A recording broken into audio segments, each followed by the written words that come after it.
চলে এসেছি বর্ধমান ইউনিভার্সিটির 4th সেমিস্টারের আদরের আমার প্রিয় ছাত্রছাত্রীদের কাছে। আজকে টিচার্স ডে। আজকে যত টিচার্স রয়েছে যারা তোমাদের মতন আদরের ছাত্রছাত্রীদেরকে শিক্ষার পাঠ দিচ্ছে, এগিয়ে যাওয়ার রাস্তা বলে দিচ্ছে, পথ প্রদর্শক সেই শিক্ষক শিক্ষিকাদের সমস্তদের আমি আমার তরফ থেকে জানাচ্ছি অনেক অনেক অভিনন্দন, শুভেচ্ছা। এবং তারা যারা আমার থেকে অনেক অনেক বড়, সিনিয়র, অনেক অভিজ্ঞ, আমি তাদের কাছে চাইছি তারা আমাকে আশীর্বাদ করুক এবং এই চ্যানেলটা, এই প্ল্যাটফর্মটা তোমাদের মতন আদরের ছাত্রছাত্রীদের কাছে আরো ছড়িয়ে পড়ুক।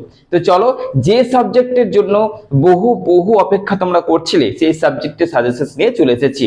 কমেন্ট তোমরা করছিলে, আমি পড়ছিলাম, হয়তো রিপ্লাই খুব কম দিতে পেরেছি, কিন্তু প্রত্যেকটা কমেন্ট কিন্তু আমি নজরে রাখি। তো চলো, বেশি কথা বলবো না, দেখে নাও ফিজিক্যাল এডুকেশনের মাত্র এই কটা প্রশ্ন, একদমই মাত্র এই কটা প্রশ্ন করছো। আশা করছি এর বাইরে তোমরা আর কিছু পাচ্ছ না, তোমাদের ফিজিক্যাল এডুকেশনের চিন্তাটা শেষ হলো। আর পারলে অবশ্যই শেয়ার করে দিও। চলো দেখে নাও এই কোশ্চেন গুলো।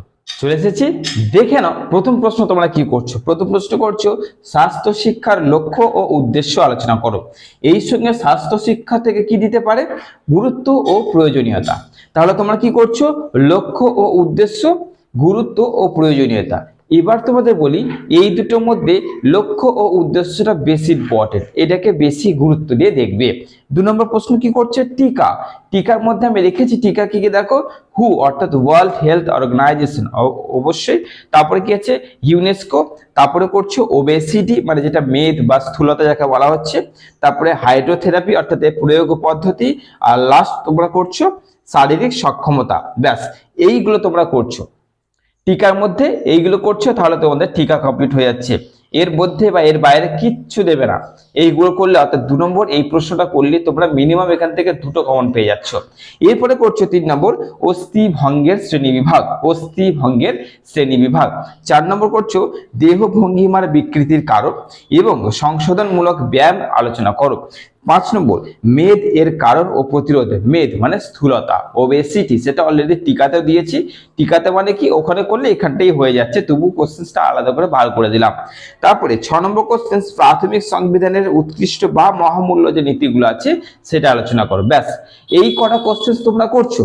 এই কটা কোশ্চেন করার পর যদি সময় থাকে আমি 2টো কোশ্চেন এক্সট্রা দিয়েছি, কারণ আমার এক্সট্রা কোশ্চেন থেকে বারবার চলে এসেছে। এক্সট্রা কোশ্চেন কি থাকছে? তোমাদের খনিজ লবণ ও ভিটামিনের গুরুত্ব আলোচনা করো। আর 2 নম্বর থাকছে শারীরিক ক্রিয়াকলাপ ও সুস্থতার মধ্যে যে সম্পর্ক আছে সেটা আলোচনা করো।